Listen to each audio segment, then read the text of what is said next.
Welcome to TechnoViews, a new series of interviews with major figures in the humanities and social sciences on topics at the intersection between technology, society, and culture in Asia and the world. My name is Gonçalo Santos. I'm an assistant professor here at the Hong Kong Institute of the Humanities and Social Sciences at the University of Hong Kong. I'm delighted to have here with me Professor Michael Herzfeld, Ernest E. Monrad Professor of the Social Sciences at Harvard University.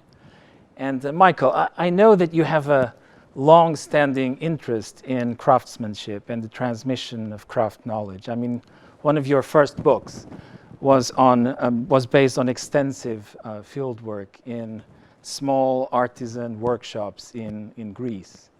And here at Hong Kong U, I have a Common Core course on technology, power, and culture in the global age. And of course, one of the themes in the course is the issue of craftsmanship in Asia. And I know that you are now starting, or actually you have started last year, a project on artisans and apprentices in a Bangkok neighborhood, focusing specifically on Thai goldsmiths, right? Could you tell us, what took you to study craftsmanship in Thailand? Well, there are two parts to that, of course. And one is about craftsmanship and the other is about Thailand. Maybe I should start with Thailand. At a middle point in my career, after I'd been working for many years in Greece and to some extent also in Italy, I felt the need to do something new. They'd become very familiar places. And although actually the work in Greece on artisanship was not the first research that I did in that country, it had always been something I wanted to do. And when I went to Thailand, I was struck by some unexpected similarities between Thailand and Greece. And so teasing out the bases of those similarities as well as the differences has been very much of a preoccupation of mine ever since. It's very easy to take two adjacent countries like Greece and Italy, for example, or Italy and Portugal, and say, look, these are Southern European countries, they have certain things in common. The problem is that it's become too obvious, and anthropology, I think, proceeds best through a series of comparisons that aim to shock people out of their received ideas about how things are connected. Now, in that context, artisanship, and I prefer the less gendered term to craftsmanship, artisanship is a very good way to begin because, first of all, artisans represent, for many people, the traditional activities that are associated with some notion of a primordial culture. Now, as anthropologists, we know there's no such thing as a primordial culture. Culture changes, it's a process, and so on and so forth. In that case, of course, the locus of production among artisans then becomes a focus of interest. How actually do we reconcile what we know about the labile and constantly moving status of cultural identity to the often quite surprisingly fixed ideas that artisans and their promoters like to present of their work. And Greece and Thailand are both countries that place a great deal of emphasis on the idea that some of their best traditions are represented in the activities of artisans. Yeah, perhaps that's a good way to start with conceptual questions about how to define craft knowledge or how to define artisanship, as you were calling it earlier. Yeah, it's a more gender-neutral kind of way of talking about it. And more specifically, how do we think about the opposition between artisanry on the one hand, so to some extent work that involves some kind of effort to perfect with your hands and with your body, right? And that other concept that starts to emerge in Western Europe and North America around the 19th century, technology, right? So how to draw the boundary between, notions of artisanship and notions of technology? Well, at the risk of being a bit simplistic, I suppose what one could say is that in some European and North American countries, and by the way, I really dislike the term the West because it's such a conflation of so many different things. But in some Western European and North American countries, one could argue that in the 19th century, there was a great burgeoning of the distinction between craft and art, and that as these countries became more fixated on the benefits that seemed to accrue to them from advancing technology, the high society position of art began to be replaced by the equally high evaluation by the wealthy members of society of technology. And we see this reflected in education. In the 19th century, a humanities curriculum was very prestigious. If you look now at how professors are paid, for example, in most American universities, you'll discover that the scientists are receiving much higher salaries than the people who are classified as humanists, and we social scientists find ourselves somewhere in the middle. This hierarchy of knowledge, which in my view has very little to do with the actual value of the knowledge in question, reflects the preoccupations of the dominant classes in the social structure of these countries. And did you find similar tensions in in Thai society and culture? Indeed. Thai society, in a way, reflects very much the influence of the former colonial powers, particularly British and French, and more recently American. And what this means is that there's a constant reaching for what, in that 2004 book about Greece, I called the global hierarchy of value. There's an attempt to climb up it. One of the similarities that Greece and Thailand display is a condition of being very beholden to the colonial powers for their independence as countries without ever once admitting that they were in any sense colonial subjects. And this is the phenomenon that I call cryptocolonialism. There are, of course, many other countries that can be so described, but I think it's very interesting to look at craft in that particular context because in many ways craft is what attracts people to the picturesque, right? Tourists, for example, will go and look at how artisans make beautiful objects that are somehow representative of some bedrock tradition of those countries. And in a strange way, what is seen as glorifying the historically deep traditions of those countries also becomes a basis for condescension. These other countries, the colonial countries, are now boasting a very high level of proficiency in technology. I think the balance between Western Europe and East Asia is very definitely shifting now, but up till recently it was those so-called Western countries that were the technological leaders, and therefore they were in a position to advance an argument, implicit or not, sometimes even quite explicit, to the effect that they were in a position to judge, and therefore, yes, it was very nice that these countries had all these wonderful arts and crafts. That made them worthy objects of the rather voyeuristic gaze of tourism, and it was a very good reason to encourage them in that direction, and actually in some cases to discourage, through various structural means, the development of technological prowess. And I think that's one of the reasons why we now talk about North and South, because the North, in a way, again, I don't like these geographical designations, but for convenience, let's keep it for the moment.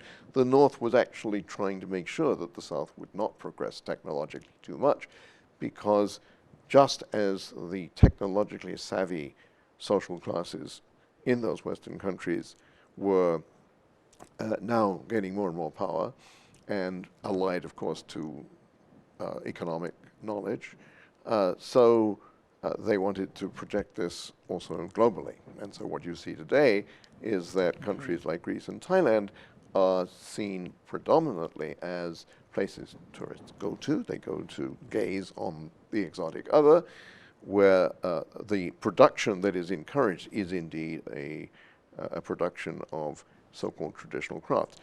Thailand is a very interesting example because regardless of who's in power, a policy that was initiated under Thaksin, the fallen former prime minister, now in exile, has been carried on by his detractors, including the present military government. And that policy is called one product, one Tambon, one product, OTOP.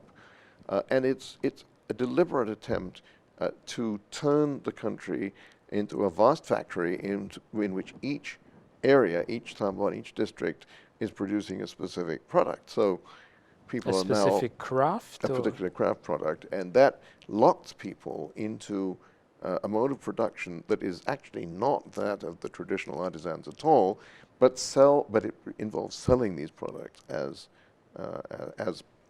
traditional objects. So this feeds the exoticism of the visitors. It feeds the sense of hierarchy among countries, and it allows the authorities to demand obedience to what is in fact a factory structure spread over an entire country. Yeah, that's sort of, it's interesting that you're raising this issue about a tension between producing craft products for the sake of doing it, which I suppose is a certain tradition of artisanry, and doing it for the sake of money. And it's interesting that we start in those northern countries. We don't like northern, southern divisions and so on and so forth, but sure.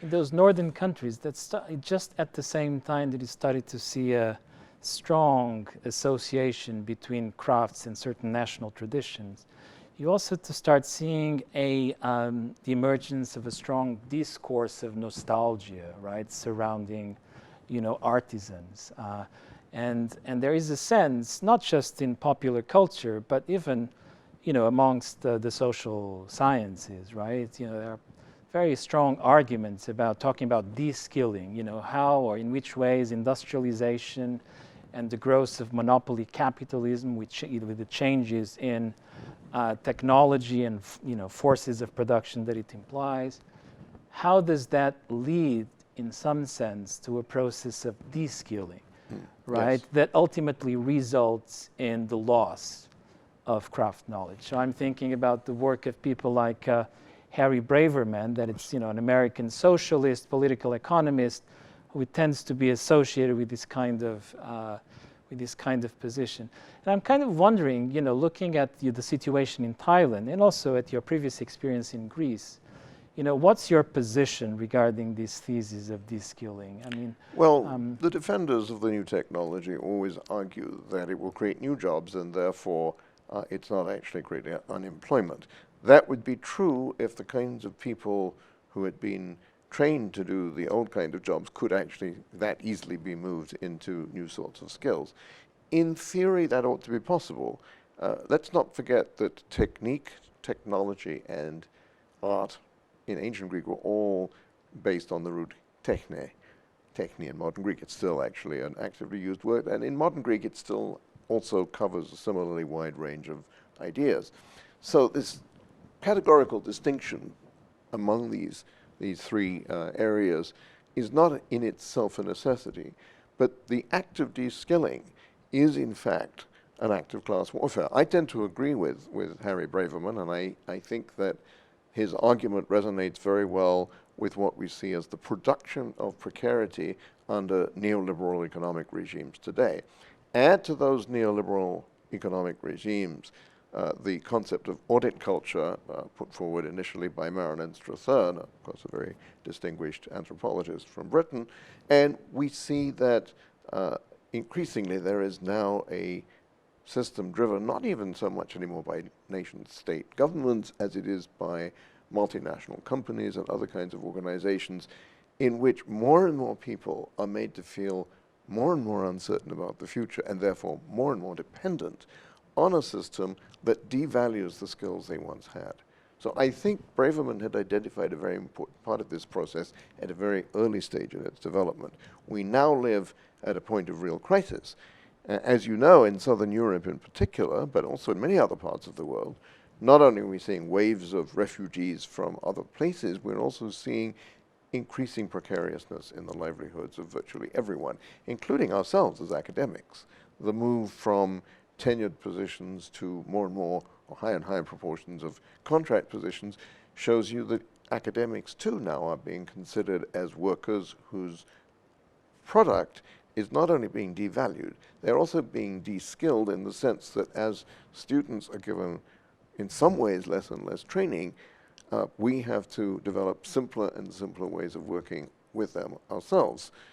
I think too much emphasis is often placed on the distinction between manual labor and mental labor or intellectual labor. And this is a product of something that lies way back behind all of the developments we've just been talking about, but I think is also part of that same history, namely the Cartesian view that there is a radical separation between mind and body, between the material and the symbolic. That also mapped very well onto the colonial project, because the colonizers simply treated the people they colonized as ethnographic material, if you will, as inert object. People may be, but not people capable of ratiocination. They were pure rationality. As Paul Rabinow has pointed out, this is also reflected in colonial town planning, for example. So what we're talking about here is one piece of a very large process that is taking place globally. It's the negative side of whatever it is we mean by globalization. And in that process, the danger to artisans is not so much that they will lose their skills as that their skills will be devalued, and they may indeed be forced then to go and work in factories at jobs that require far less specialized skills and which therefore will not reward them with comparable wages. Is this an issue like of public debate in Thailand? I mean, I'm thinking also in connection with larger questions of, cultural preservation and historical preservation. Unfortunately, it's not very much of an issue of public debate in Thailand, simply because it's so political, and under the current political conditions, political discussion is publicly discouraged. Right. So in working with, you've done extensive field research already with Thai goldsmiths. I understand you started your project last year. Is this an issue that concerns them? Do they see themselves as preservers of some kind of Thai artisanry tradition? I don't think that the goldsmiths I work with are very conscious of that. Of course, there are people, especially in the museum world, and also in the tourism promotion world, and of course in the OTOP organization as well. There are bureaucrats in particular who believe that, yes, this is the case, that Thailand has a very special place and should promote this kind of production. But public discussion aside, I don't think that these artisans are really focused on very much more than doing the best work they can and trying to earn a decent living. They get monthly wages, most of them. Some are paid by piecework. But in each case, it's a relatively secure livelihood for somebody who, as a young man or woman, might otherwise not have been able to earn very much money at all. It requires quite a lot of skill, but whether it requires creativity, whether it requires artistic invention, will depend very much on the kind of goldsmith we're talking about. If we're talking about the high-end goldsmiths who produce for notable personages and charge enormous amounts of money for very specialized labor, it is indeed for them a kind of artistry, and they would represent it as the highest flowering of that particular part of Siamese tradition. But for the majority, certainly of the ones I work with, there seems to be much less of that and much more of an interest in simply getting the job done as well as possible and making enough money to live. Do you see that same tension, those same hierarchies and attitudes towards, towards innovation and towards also the meanings of artisanry in your previous experience in Greece, or do you see any contrasts between the Thai situation and the Greek situation? There are some interesting contrasts. Whether these are the result of differences in my particular field situations in the two countries, or indeed of the very different political situations in the two countries, because you mustn't forget that Greece is a country that was under a military dictatorship from 1967 through 1974, but then, as a result of an extraordinary series of events, transformed itself into what I would argue is one of the most robust democracies in the world, with strong governments of left and right in alternation. And despite all of the economic pressures of those so-called Western countries, Greece has actually managed to maintain that political system very well.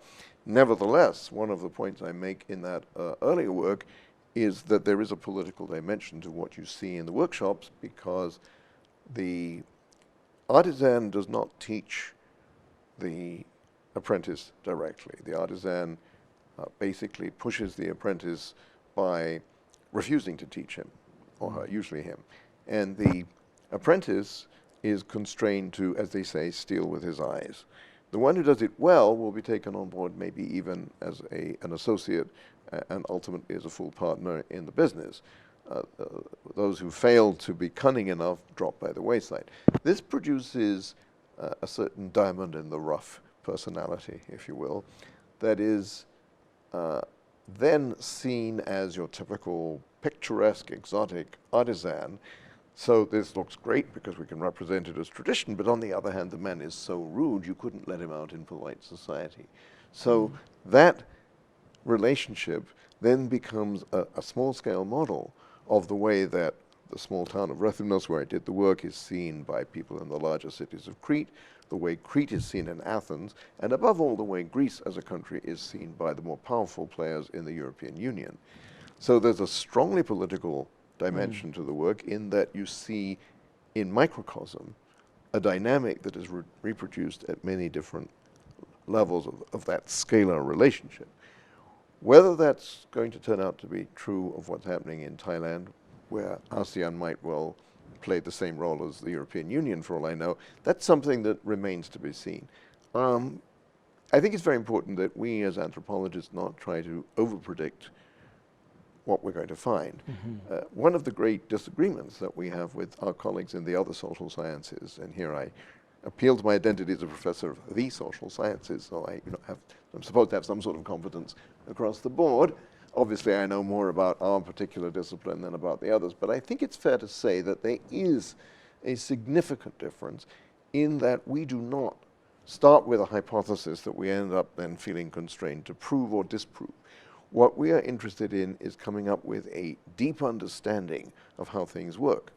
If I therefore see in these workshops that these Thai artisans are indeed in some way reproducing aspects of the hierarchical relationships that are so characteristic of current Thai politics, then that's what I will say. But I have to find that out first. Now, there are a few indications.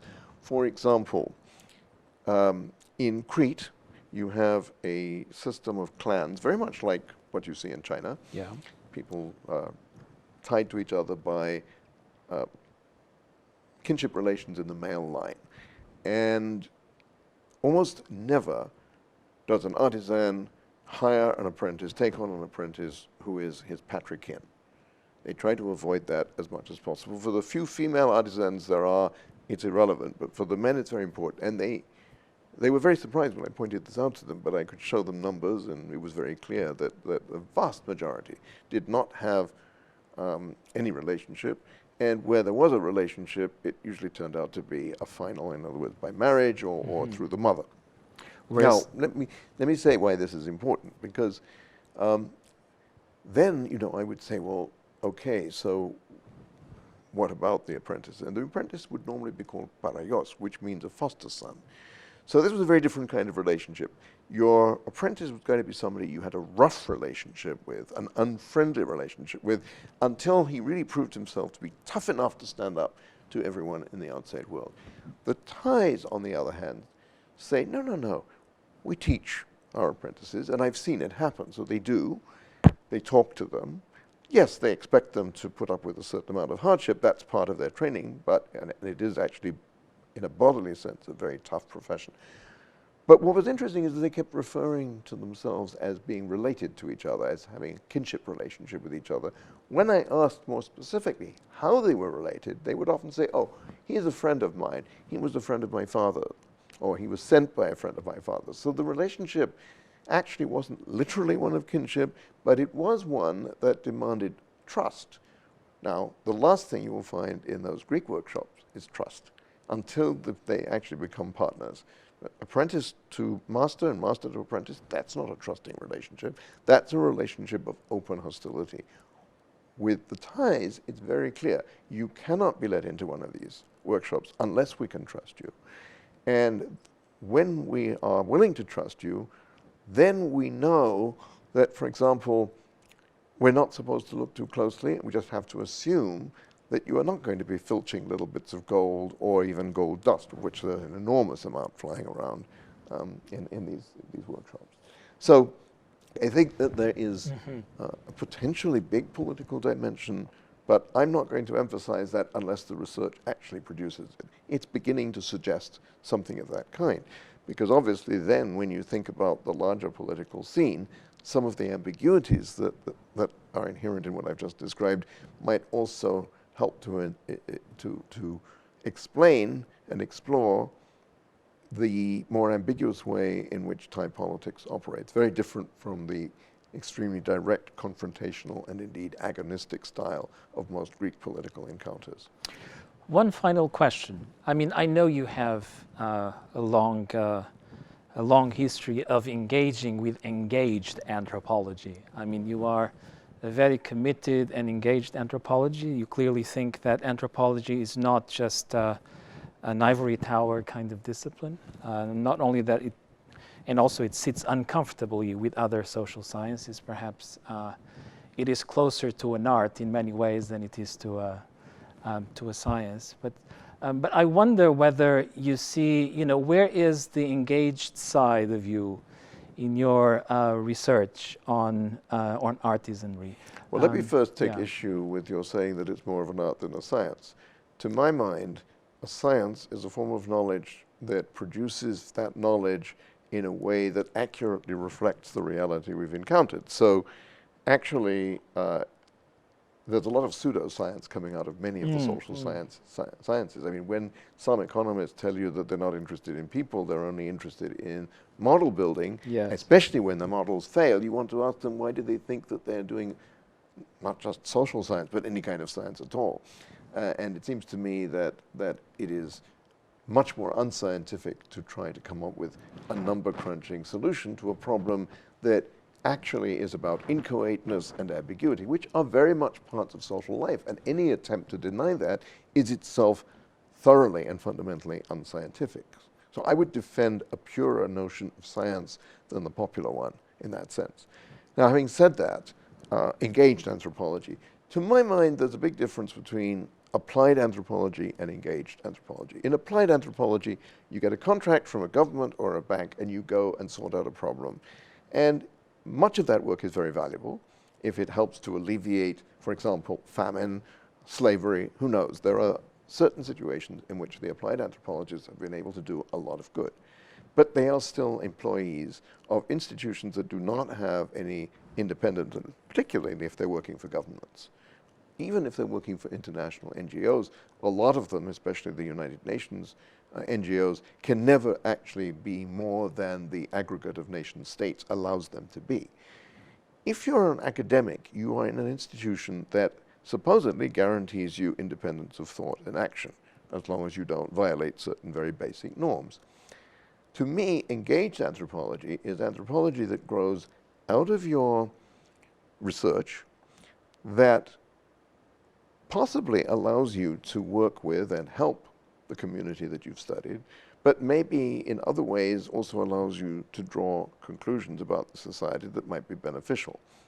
So rather than seeing myself as a crusading do-gooder, which I think is not a useful way to go about things, I prefer to see myself as somebody who has learned a great deal about human dignity from the people he's studied, and who therefore feels obliged to give something back, especially when he feels that an injustice has been committed. So, for example, in my first project in Bangkok, I ended up looking at one small community that for 25 years resisted the authorities' attempts to evict it. They were on very tenuous legal grounds. Legally, in fact, they were in the wrong, as they themselves say. But there was an ethical issue, a big ethical issue, that came up, which was simply that they had offered to be the guardians of what was in effect a historically important site without making claims to ownership, but on the condition that they would be allowed to continue to live there and to keep the place clean and ordered, as in fact they had been doing all along. And the authorities responded, A, by refusing even to countenance such an idea, citing a law that everyone agrees is flawed, And ultimately, by sending in the army and other and gangs of workers, actually, also, first to push out the residents, but also to smash down the houses, and that included a number of houses of inestimable historical value, because they were actually examples of earlier vernacular architecture representing the everyday lives of Siamese people living in the capital in the early years of the currently reigning dynasty. These people were very loyal to the existing powers that be, but that was not enough to protect them. And I felt that even though in the end we failed to stop the authorities from chasing them out, there are a few of them still left, very few now, at least by publicizing their case, we made sure that the news media represented the situation accurately. We gave them a sense of worth because we took them seriously, which the authorities did not. We believe that everybody, every human being, carries theoretical and aesthetic and moral capacities inside himself or herself, and therefore should be respected as such. And they taught us a lesson about human dignity in the face of adversity. Even though I think it's too late to save even the tiny remnant of that community, the lessons we can learn from that may help us work, if we're lucky, with the Thai authorities, to say, here Thailand has a type of community that actually might even be an exportable good. This might be a model. How do you deal with the fact that you have homeless populations, and then you have some people living in archaeological sites? Only a very old-fashioned archaeologist today would say, you can't have human beings living on an archaeological site. Today, archaeologists are very much in the opposite direction. The bureaucrats, for reasons of their own, are very much out of that loop. They don't understand that.